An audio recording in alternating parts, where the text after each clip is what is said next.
ছাত্ৰবন্ধু তথা সন্মানীয় ৰায়, আপোনালোকে নিশ্চয় জানে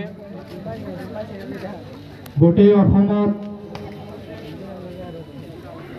জুবিন গাৰ্গৰ এজন হিয়াৰ আঙুঠি আৰু আমাৰ অতিকৈ জনপ্ৰিয় কণ্ঠশিল্পী জুবিন গাৰ্গৰ অকাল মৃত্যুত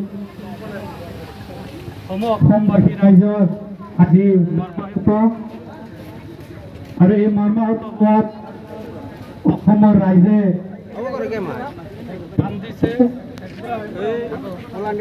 সকলো শ্ৰেণীৰ মানুহ আজি গোটেই অসমৰ কেৱল ডেকা বন্ধুসকলে নহয়,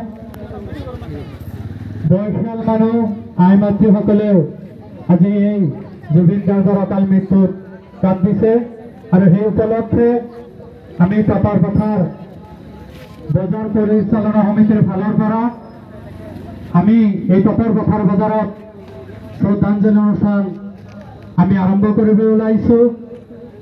আমি প্ৰথমেই এই জুবিন গাৰ্গৰ শ্ৰদ্ধাঞ্জলি অনুষ্ঠানত বন্তি জ্বলাব টপাৰ পথাৰ বজাৰ পৰিচালনা সমিতিৰ সন্মানীয় সভাপতি তথা আচলপাৰা আঞ্চলিক পঞ্চায়তৰ আঞ্চলিক সদস্য মাননীয় শফিকুল ইছলাম সাহেবে।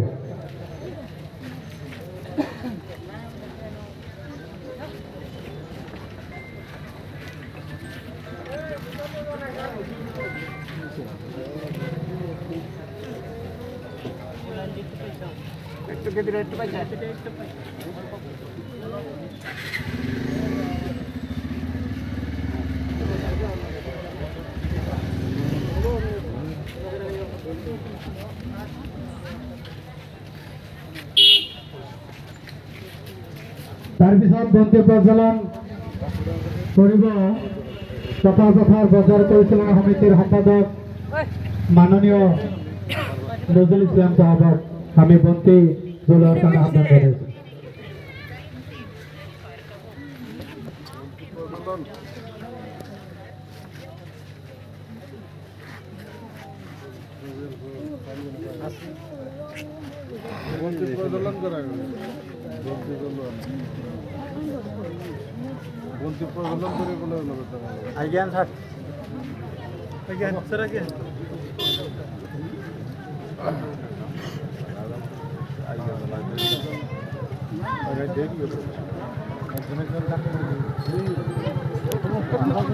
আমি সকলোকে বন্তি প্ৰজ্বলন কৰাৰ কাৰণে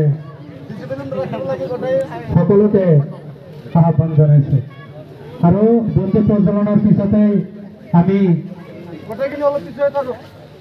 30 ছেকেণ্ডমান মৌনতা অৱলম্বন কৰিম আৰু এই মৌনতা অৱলম্বনত সকলোকে সমবেত হোৱাৰ কাৰণে আহ্বান জনাইছোঁ।